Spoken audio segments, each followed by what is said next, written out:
Okay guys, तो अभी अपने जिस टॉपिक के ऊपर बात कर रहे थे, मेन टॉपिक जो रहा कि इंटर्नशिप में क्या पूछा, क्या रिव्यू रहा, हर राउंड के बाद में कैसा प्रेशर बना रहा, क्योंकि ये कंपनी फर्स्ट आई थी हमारे कॉलेज में, IIT Goa coordination first company थी ऑन कैंपस।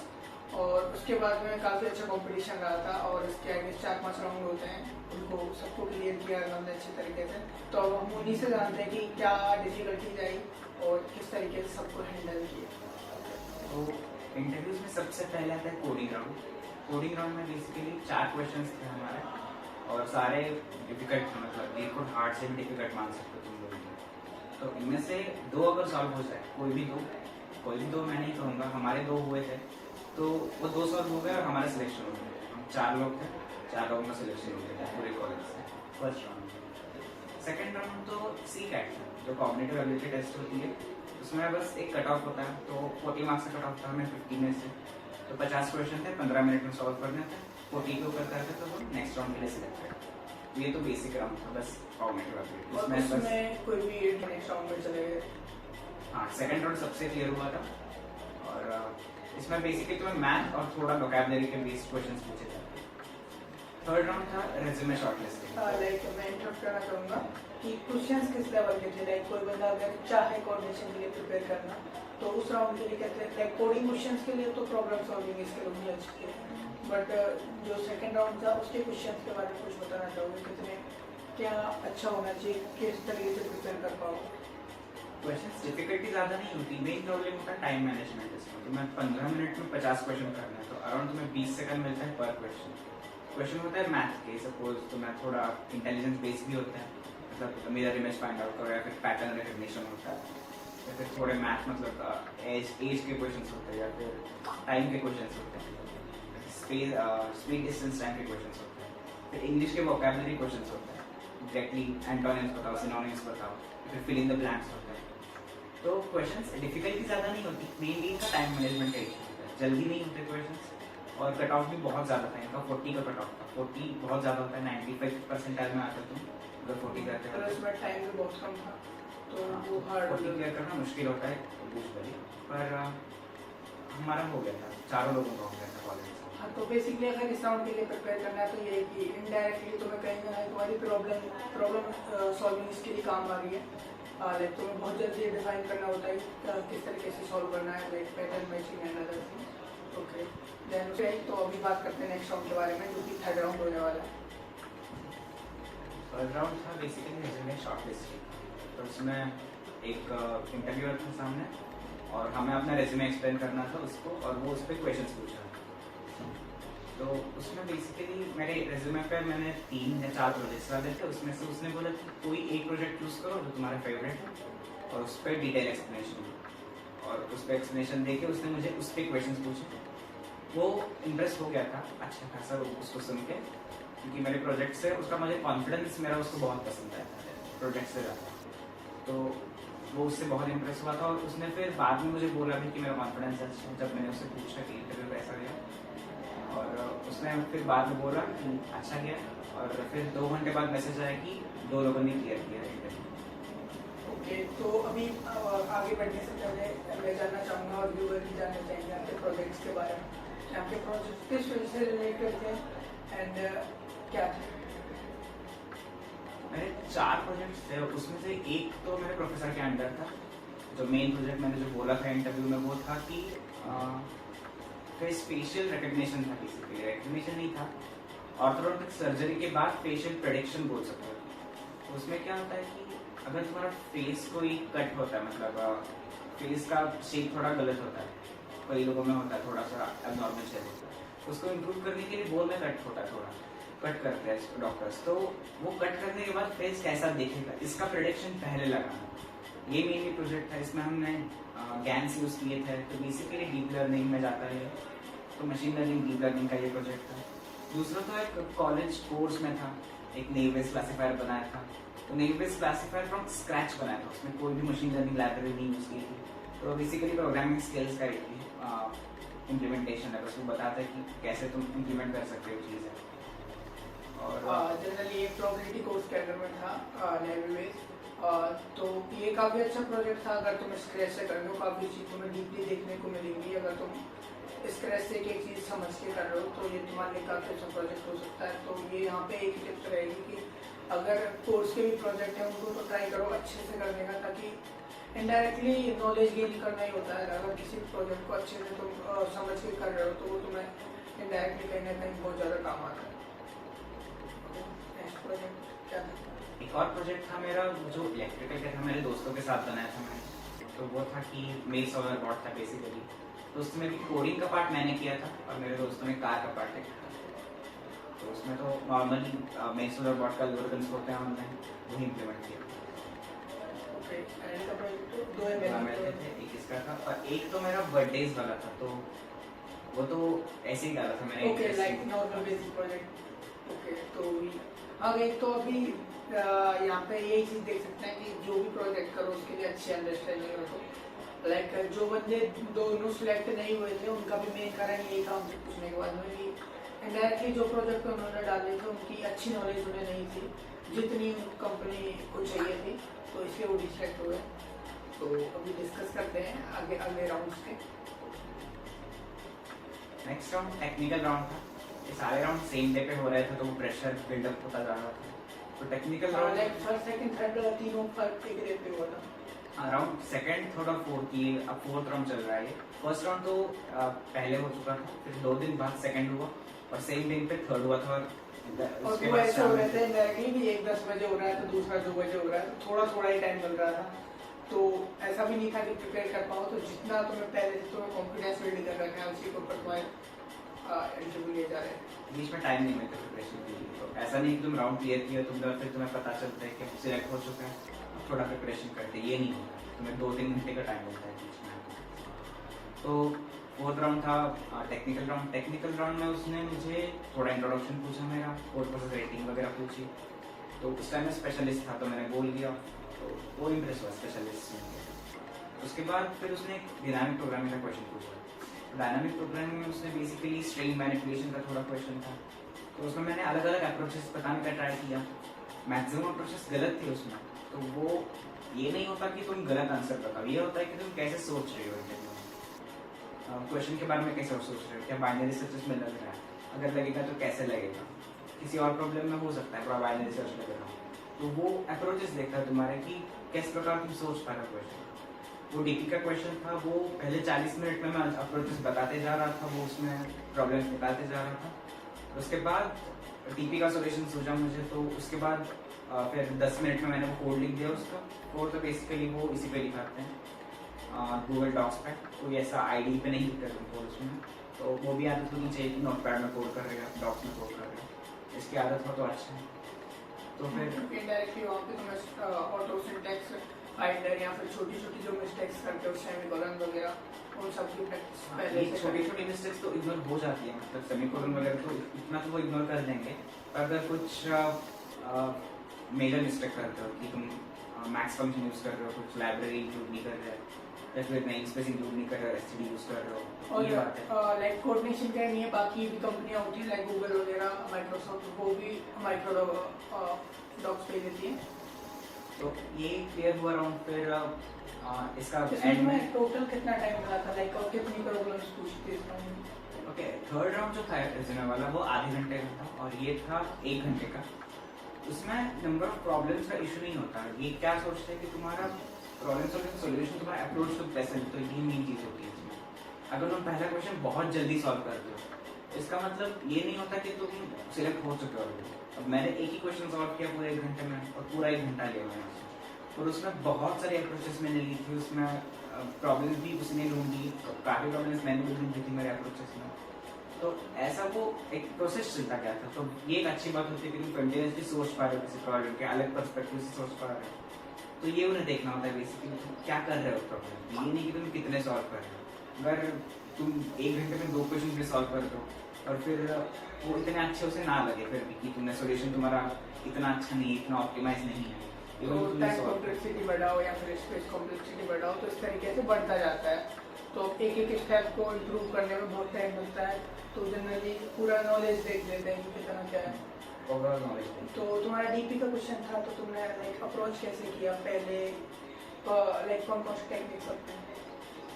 सबसे पहले क्वेश्चन देखते ही मुझे पता चला था कि ये डीपी का क्वेश्चन है, तो प्योर प्रैक्टिस से था, प्रैक्टिस से हो जाता है, लेकिन पता चल गया था डीपी का क्वेश्चन। कैसे लगानी है वो पता नहीं चल रहा था, तो मैंने उसे बोला कि डीपी का क्वेश्चन है, तो वो कुछ बोला नहीं, वो शांत रहा उसका। तो उसने अप्रोच बोला कि क्या करो, तो फिर मुझे डीपी का अप्रोच नहीं सूझ रही, तो इसलिए मैंने थोड़ा चेंज किया और मैंने ट्राई किया कि बाइनरी सर्च से हो, या फिर कोई पैटर्न ढूंढो, या फिर कोई सैंडविचिंग हो रही है दोनों एलिमेंट्स की। क्वेश्चन ये था बेसिकली कि तुम्हें एक स्ट्रिंग दी गई है, उस स्ट्रिंग में तुम एक एलिमेंट डायरेक्टली हटा सकते हो, या फिर कंसेक्यूटिव एलिमेंट्स अगर सिमिलर है तो हटा सकते हो, मतलब 3 एज अगर साथ में आ रहा है तो तीनों एज को एक साथ हटा सकते हो एक स्टेप में। मिनिमम नंबर ऑफ स्टेप्स में तुम्हें स्ट्रिंग को एम्प्टी करना है, तो क्या होगा मिनिमम नंबर ऑफ स्टेप्स? तो अब ये था कि अगर सैंडविच हो रहा है, एक के बीच में बी आ रहा है, तो मैं ट्राई करूँगा ये बी को मैं पहले हटाऊँ, फिर उसके बाद दोनों ही एक स्टेप में निकल जाएंगे। तो ये अप्रोच मुझे देखा कि सैंडविच अगर हो रहा है कोई एलिमेंट तो वो पहले निकालना है। ये एक चीज़, ये फाइनल सोल्यूशन पे बहुत क्लोज था, पर मैं पहुंच नहीं पाया फाइनल सोल्यूशन तक। तो उसके बाद थोड़ा आगे गया, बाइनरी सर्च ट्राई किया, क्या इसको मैं n नंबर ऑफ ऑपरेशन में कर सकता हूँ, n में कर सकता हूँ, तो क्या मैं n/2 में कर सकता हूँ? अगर n/2 में नहीं कर सकता तो क्या मैं इन दोनों के बीच में कहीं कर सकता हूँ? तो ये बेसिकली बाइनरी सर्च का सोल्यूशन है। ये ट्राई किया, पर इसमें भी एक्सपोनेंशियल टाइम जा रहा था, ये भी गलत था। फिर ऐसे ही 2-3 अप्रोचेस और बोले हैं मैंने, शायद इसमें प्रीफिक्स लग रहा हो थोड़े, मतलब स्लाइडिंग विंडो वगैरह, ये भी बातें की थी हमने। ये अप्रोच कुछ नहीं चला, फिर एंड में जाके सोचा कि हम ये ट्राई कर सकते हैं कि जो सैंडविच मैंने बोला था, तो बेसिकली 2 एलिमेंट्स ढूंढो, और फर्स्ट एलिमेंट और सेकंड एलिमेंट एक तो पैर हो सकते हैं या तो पैर नहीं हो सकते। अगर पैर होते हैं तो बीच वाले एलिमेंट्स हटाने होंगे, तो बीच वाले पे सॉल्व करो मतलब बेसिकली डीपी का सोल्यूशन। और फिर अगर पैर होता है तो वो एक ऑपरेशन में निकलेंगे, अगर पैर नहीं होते तो बीच वाला हटाने की जरूरत है नहीं, बीच वाला हम नॉर्मली इजीली हटा सकते हैं, पहले वाले को हटा और फिर आगे सॉल्व करो। तो ये दोनों भी डीपी रिलेशन बनते हैं, इसमें से जो मिनिमम है वो हमें प्रिंट करना है। तो ये क्वेश्चन था, पूरा 1 घंटा इसमें चला गया, और अच्छा क्वेश्चन गया था। फिर वो इम्प्रेस हुआ था एंड में, उसका कोड भी लिखा था, फिर कोड मैंने बाद में सबमिट किया आईडी पे लिख के इंटरव्यू के बाद, और फिर उसने शायद वो वैलिडेट किया होता, उसने बोला था ओके। तो जनरली क्या होता है कि जो भी आज हमने सारी चीज़ें बताई, अभी क्वेश्चन ये आ रहा होगा कि लाइक किस तरीके से वैलिडेट किया कि लाइक डॉग्स पे तो कुछ रन करवाना नहीं होता, लेकिन जनरली वो अप्रोच देखना चाहते हैं कि अभी तुम समझ पाए कि पहले बाइनरी सर्च लगाया, उसके बाद उसको ऑप्टिमाइज किया, फिर उसको भी ऑप्टिमाइज किया। तो इस तरीके से कितने सारे अप्रोच के साथ खेलना पड़ा, और इन द एंड तो सॉल्यूशन तक पहुंच रहे हो। तो तुम तो फिर तो तुम्हारे सिलेक्ट होने के चांस बढ़ते हैं, लेकिन अगर तुम नहीं भी पहुंच रहे हो तो तुम्हारी प्रॉब्लम सॉल्विंग एबिलिटी देख के फिर उनके ऊपर डिपेंड रहता है कि वो तुम्हें आगे किस तरीके से प्रोसीड करें। ओके, तो यहाँ तक हमारा 4th round, and 4th round के बाद में अकेला एग्जाम बचा था और बाकी सारे एलिमिनेट हो गए थे। तो अब लास्ट फाइनल राउंड बचा है, और फाइनल राउंड के टाइम पे ऐसा सिचुएशन था हॉस्टल में कि लाइक अर्नब रूम में था, और अर्नब के रूम के बाहर ऑलमोस्ट सारे बंदे 10 से 15 बंदे दूसरे रूम में बैठे हुए थे, बस इंतजार कर रहे थे कि कब खत्म हो। और ये सबसे इंटरेस्टिंग राउंड होने वाला है, क्योंकि इसमें जो इंटरव्यूअर था वो भी फॉरेनर था, एंड काफ़ी अच्छा रहा ये इंटरव्यू। तो अभी उन्हीं से जानते हैं कि क्या क्या क्वेश्चन पूछे, कैसा उनका एक्सपीरियंस रहा उस इंटरव्यू के साथ। 4th राउंड क्लियर हुआ करीब 6 बजे शाम को, उसके बाद 7-7:30 बजे मैसेज आया कि क्लियर हो चुका है, और 9 बजे लास्ट इंटरव्यू। अब ये जो बोला था उसने उन्होंने कि इसमें अब पता नहीं था कि क्या है राउंड। अब तो पता था कि यार रेज्यूमे शॉर्टलिस्ट था, फिर ये टेक्निकल था, इसके बाद ये जो राउंड था उसे बताया नहीं था कि एक्चुअली राउंड में क्या होगा। मैम बोल रही थी कि शायद CCAT एक और प्रॉक्टर हो, मतलब कॉग्निटिव एबिलिटी जो सेकंड राउंड था वैसा एक प्रॉक्टर हो, पर बाद में इंटरव्यू में जाके पता चला कि वो था सिस्टम इंजीनियर। तो उसमें जैसे कि गौतम ने बोला, उसमें था एक फॉरेनर था, कोई रशियन था शायद, कोई हायर पोस्ट पे था फिलॉजी में, और पहले तो लैंग्वेज बैरियर आ रहा था, उसकी लैंग्वेज समझने में मुझे थोड़ी दिक्कत आ रही थी, उसका एक्सेंट जो था इंग्लिश एक्सेंट, उसका रशियन एक्सेंट थोड़ा प्रॉब्लम आ रहा था, वो भी मुझे थोड़ा कम समझ रहा था। तो वो थोड़ा वैलिडेट थोड़ा उसमें यूज टू होने में थोड़ा टाइम चला गया, 10-15 मिनट तो उसी में चले गए। तो हम बातें करते रहे थोड़ा, उसने मुझे इंट्रोडक्शन पूछा, रेज्यूमे के बारे में थोड़ा पूछा, छोटे छोटे क्वेश्चन जैसा क्या करता है, इंटरेस्ट क्या है मेरा, और फिर मैंने किस चीज़ में एक्सप्लोर किया है, क्या मैंने डेटाबेसेस पे काम किया है, तो ये सारी चीज़ें उसने पूछी। उसके बाद वो थोड़े सिस्टम डिज़ाइन क्वेश्चन पे मूव किया। तो उसने पहला क्वेश्चन मुझसे पूछा था कि जो गूगल का सर्च इंजन है, तो वो सर्च इंजन क्या करता है, तो मैं सजेशंस देता, अगर मैं कुछ टाइप करूँ, अगर मैंने टीए टाइप किया तो टेबल सजेशन देता है। अब टेबल सजेशन क्यों दे रहा है, कोई और टीए से स्टार्ट होने वाले वर्ड्स भी हैं, तो टेबल ही क्यों दे रहा है, तो टेबल इसलिए दे रहा है क्योंकि उसमें मैक्सिमम सर्चेस है या फिर वो मुझसे ज़्यादा रिलेटेड है, ऐसा हो सकता है। तो उसने मुझे बोला था कि ये आर्किटेक्चर तुझे डेवलप करना है, या टीए टाइप करे तो वहाँ टेबल सजेस्ट हो और टेबल ऐसा हो कि वो मैक्सिमम सर्चेस में आ गया हो या फिर उससे बहुत ज़्यादा रिलेटेड हो, तो क्या आर्किटेक्चर होना चाहिए। मेरा सोल्यूशन, मुझे पता था इसका सोल्यूशन ऑलमोस्ट, क्योंकि इसको एक्सप्लोरेशन किया था मैंने, इसका सोल्यूशन मैंने बोला था ट्राई। तो इससे भी बेटर सोल्यूशन है दो डेटा स्ट्रक्चर करके सोल्यूशन है, तो उसका बहुत ज़्यादा नॉलेज था नहीं, तो उसका मैंने डेयर नहीं किया कि मैं बोल दूँ, तो मैंने सोल्यूशन बोल दिया ट्राई से यूज़ करता हूँ। ट्राई में अगर टीए टाइप करो तो टीए के बाद जो सजेशंस होंगे वो सजेशंस को एक्सट्रैक्ट करेगा with the help of probabilities. तो मैं ट्राई के साथ लेटर्स के साथ एक प्रोबेबिलिटी भी स्टोर करके रखूँ और जिसकी मैक्सिमम प्रोबेबिलिटी होगी वो वर्ड सजेस्ट। तो ये डेटा स्ट्रक्चर, फिर उसने उस पर बहुत प्रॉब्लम्स निकाले कि प्रोबेबिलिटी कैसे स्टोर करोगे, प्रोबेबिलिटी अपडेट कैसे करोगे, एक बार अपडेट करनी है तो तुम्हें सारी प्रोबेबिलिटीज अपडेट करनी है। मैंने बोला कि सारी प्रोबेबिलिटीज की जरूरत नहीं, जो चेंज हो रहा है टेबल मैंने सर्च किया सपोज एक बंदे ने, तो टेबल की प्रोबेबिलिटी बढ़नी चाहिए, टेबल का काउंट बढ़ेगा और टोटल काउंट बढ़ेगा, तो इससे डायरेक्ट प्रोबेबिलिटी भी चेंज हो जाएगी, सारे इसके प्रोबेबिलिटी चेंज करने की जरूरत है नहीं। तो ये भी अच्छा गया था। तो ये फर्स्ट क्वेश्चन उसने पूछा। सेकंड क्वेश्चन उसने पूछा था पूरा डेटाबेस आर्किटेक्चर के ऊपर। ये क्वेश्चन था उसका कि 4 डेटाबेस है मेरे पास, 4 डेटाबेस सिस्टम्स है और इसमें से क्लाइंट ने रिक्वेस्ट दी।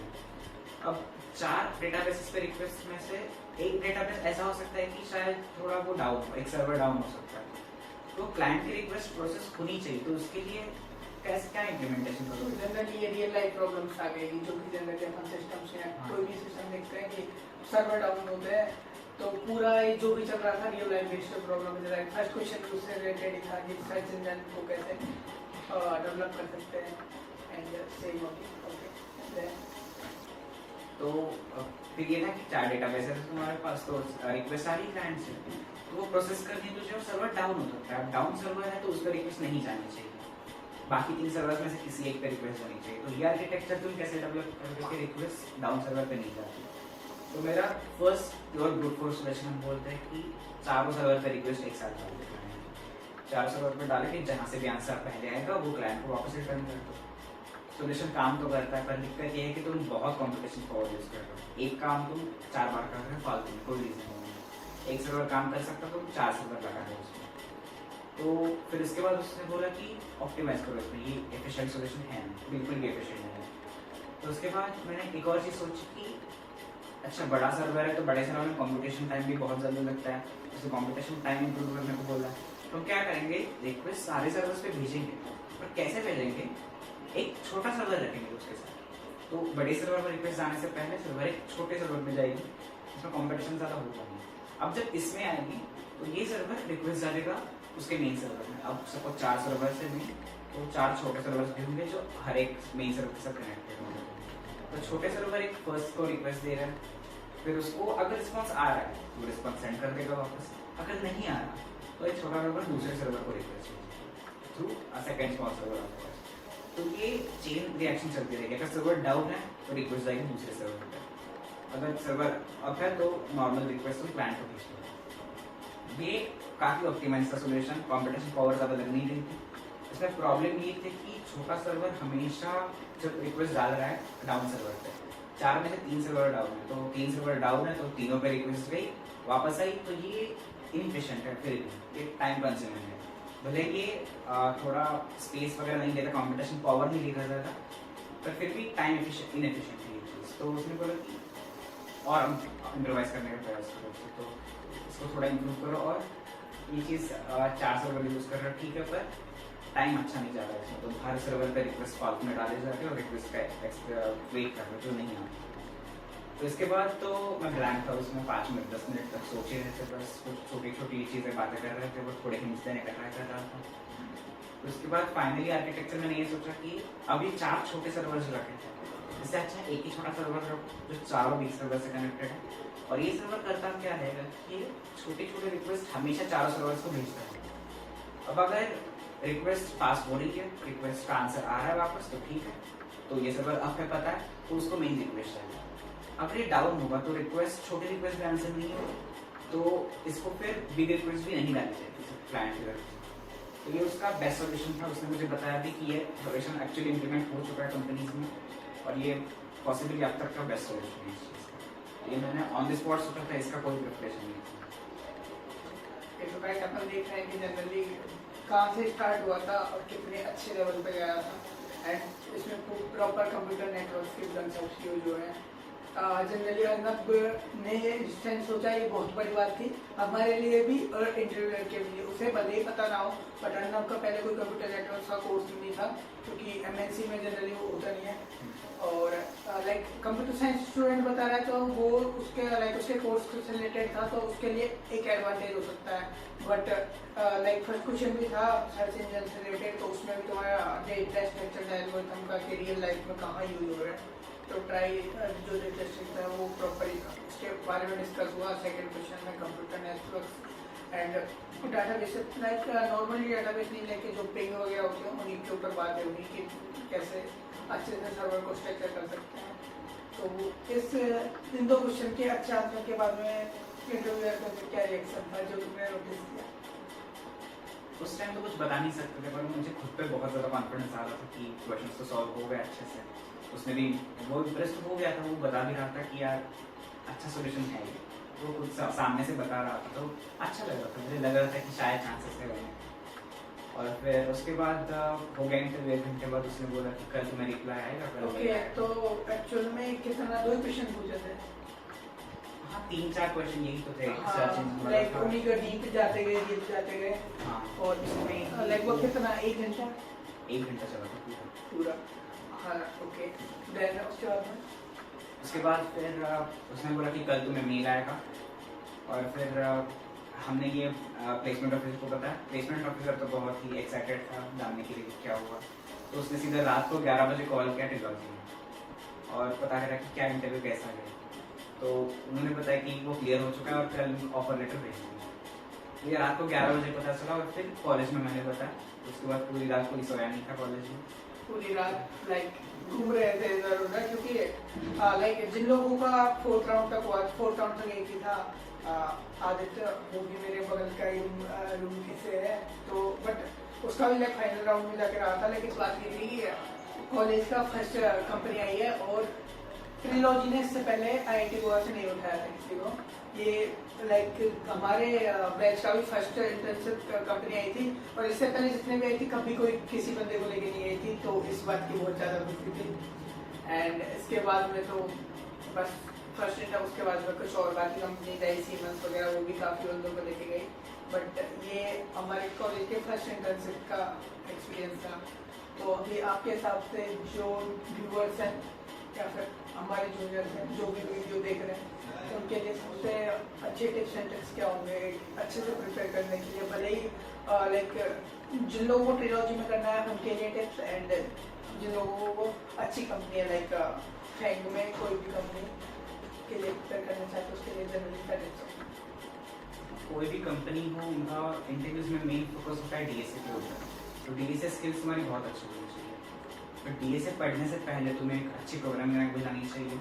कोई भी चूज़ करो, फर्क नहीं पड़ता ज़्यादा, पाइथन हो, C++ हो, जावा हो, ज़्यादा फर्क नहीं पड़ता। पर C++ में सजेस्ट करूँगा, क्योंकि C++ में रिसोर्सेज काफ़ी अवेलेबल है सीखने में। तो नेट पर सर्च करोगे तो मैक्सिमम बन तुम्हें C++ का तरीके में GMC के सोल्यूशन C++ में इजीली मिल जाते हैं। पाइथन के कुछ सोल्यूशन एग्जिस्ट नहीं करते। तो C++ में रिसोर्स इतने हैं, इसलिए फिर अच्छा है कि C++ ट्राई करो। फिर C++ में थोड़ा ऑब्जेक्ट ओरिएंटेड प्रोग्रामिंग की तरफ भी ले जा सकता है, क्लासेस वगैरह बनाने में। तो इसलिए मैं C सजेस्ट नहीं करूँगा। तो ये एक अच्छी बात है कि तुम प्रोग्रामिंग लैंग्वेज सेलेक्ट करो और फिर प्रोग्रामिंग सीखो नॉर्मली। अगर तुम बिल्कुल ही स्टार्ट कर रहे हो तो नॉर्मली A और B क्वेश्चन 4 4 6 होते हैं, सॉल्व करते जाओ, प्रैक्टिस होती जाएगी, सॉल्व होते खुद के भी A B तुम जनरली अगर अच्छे से बिल्ड कर रहे हो लॉजिक तो ये भी तुम सॉल्व हो जाएंगे धीरे धीरे। डिफिकल्टी ऐसा ट्राई करो कि तुम एल्गोरिदम्स पे अभी ना जाओ। अगर स्टार्ट कर रहे हो तो नॉर्मली इम्प्लीमेंटेशन ट्राई करो कि क्या ब्रूट फोर्स में कर पा रहा हो क्वेश्चन। तो अगर ब्रूट फोर्स तुम रेगुलरली कर पा रहे हो नॉर्मली सोचो इसमें ब्रूट फोर्स क्या हुआ? Continue. तो ब्रूट फोर्स तुम अगर नॉर्मली कर पा रहे हो कि हमें लग रहा है कि सारे सॉल्यूशंस में ब्रूट फोर्स तो एटलीस्ट कर पा रहे हैं, भले वो खराब टाइम कॉम्प्लेक्सिटी खराब स्पेस कॉम्प्लेक्सिटी है, पर ठीक है मैं एटलीस्ट ब्रूट फोर्स करता हूँ। तब तुम्हें पता होना चाहिए कि तुम आप डीएसए पे मूव करने के लायक हो, डीएसए पे मूव करना चाहिए। डीएसए में बेसिकली तुम्हें डेटा स्ट्रक्चर्स इजी से स्टार्ट करते हो, लिंक लिस्ट होती है, स्टैक यूज होता है, फिर तुम थोड़ा ट्रीज ग्राफ्स की तरफ मूव होते हो, उसके बाद फिर थोड़ी सीपी में मूव करते हो। सीपी में तुम थोड़ा प्रीफिक्सम रन करते हो, सेगमेंट टी रन करते हो। ये चीज़ें तुम्हें फायदा पड़ेगा। अब डिपेंड करता है कि किस कंपनी में तुम जाना चाहो। अब ट्रिलॉजी जो है वो मेनली सीपी पे फोकस होती है, तो सीपी एल्गोरिथम्स में स्पेशली ट्रिलॉजी के लिए तुम्हें सेपरेटली पढ़ने पड़ेंगे। जैसे मैंने बोला प्रीफिक्सम और ये सेगमेंट की, तो सेगमेंट की पे क्वेश्चन आया था हमारे इंटरव्यू में फर्स्ट कोडिंग राउंड पे था, उसमें हुआ नहीं था किसी से। 8 पॉइंट का क्वेश्चन था, आधे पॉइंट से उसी क्वेश्चन था, तो बहुत मुश्किल क्वेश्चन था और किसी से नहीं हुआ हमारे कॉलेज में। तो सेगमेंट के क्वेश्चंस होता है, ऐसे सीपी के काफी सारे एल्गोरिथम्स होते हैं। तो लाइक तुम्हारी छोटी छोटी कंसेप्ट तुम्हें लाइक सिलेक्शन की तरफ बहुत ज्यादा बढ़ा देते हैं। जैसे क्या करना होता है फर्स्ट राउंड में 2 क्वेश्चन थे, बट लाइक ऐसा नहीं था कि 2 लाइक 4 ही बंदों ने किए थे, बाकी लोगों ने भी किए थे। बट प्रॉब्लम कहाँ आई, लाइक पॉइंट्स थे तो प्रॉपर जिनको कॉम्प्लेक्सिटी चाहिए थी उतनी मिल नहीं रही थी। लाइक कई लोगों ने 3 तक क्वेश्चन सॉल्व किए थे, लेकिन प्रॉपर पूरा सॉल्व नहीं कर पाए थे। लाइक कुछ केसेस पास हो रहे थे, कुछ नहीं होते थे। पार्शियल सॉल्व तो पार्शियल सॉल्व वो कंसीडर करें ना करें वो सिचुएशन पर डिपेंड करता है, बट हमारे टाइम पे नहीं हुए थे। तो यही रहता है कि तुम्हारे छोटे छोटे कंसेप्ट तुम्हें बहुत ज्यादा काम में आते हैं। लाइक अभी इसी इंटरव्यू में जो मैंने स्टोरी बताता हूँ कि जनरली बहुत लोग थे ऐसे जिनसे 2 क्वेश्चन सॉल्व हो गए थे, बट दूसरा क्वेश्चन में एक छोटी सी लाइक सिली ऑप्टिमाइजेशन बोल सकते हैं, अगर तुम्हें वो हिट कर रहा है तो तुम उसको इजीली पास करवा सकते हो। और वहीं पे ऑलमोस्ट जहाँ तक मेरा खुद भी वहीं रहा था और बाकी भी 2-3 बंदों का भी वहीं रहा था कि दूसरा क्वेश्चन था वो प्रॉपर पास नहीं हो रहा था। लाइक 200 पॉइंट थे तो 150 पॉइंट मिल रहे थे, बाकी 50 पॉइंट नहीं मिल रहे थे। तो ये चीज़ें तुम्हारे छोटे छोटे कंसेप्ट जो भी तुम्हारे इम्प्रूव कैसे होते हैं, कि तुम डेली कॉन्टेस्ट दे रहे हो कोड कोर्सेज पे तो तुम वहाँ पे भी टीएलई मार्क खाते हो, मैं भी ऑप्टिमाइज करना पड़ता है तुम्हें।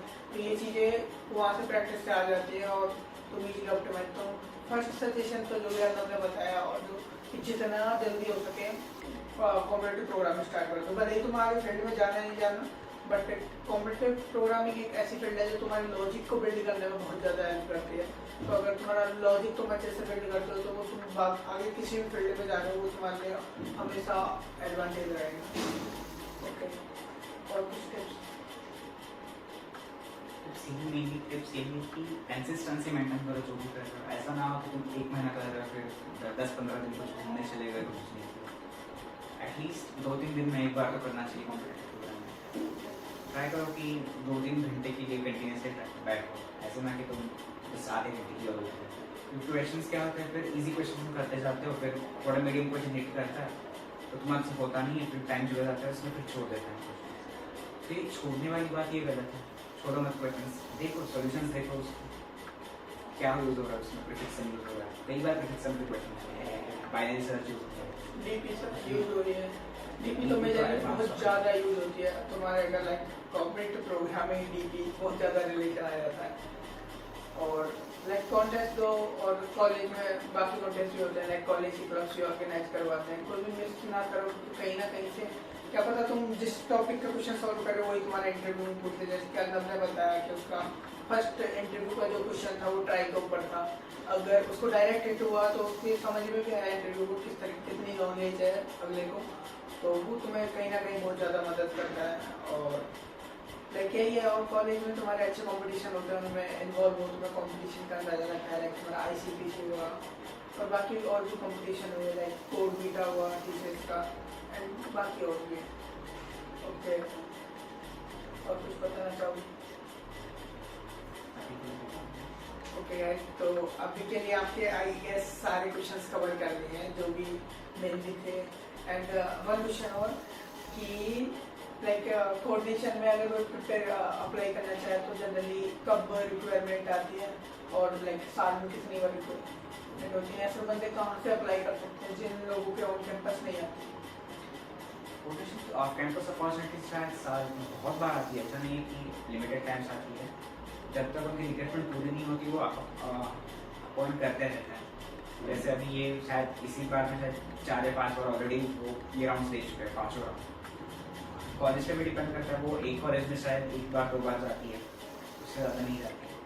तो ऑफ कैंपस अपॉर्चुनिटीज भी होती है। अब ऑफ कैंपस के लिए आपको देखना पड़ेगा, व्हाट्सएप ग्रुप्स होता है, टेलीग्राम ग्रुप्स होती है, ट्राई करो कि वो ग्रुप ज्वाइन करो, उसमें पता चलेगा तुम्हें इंटर्नशिप अपॉर्चुनिटीज की बात है।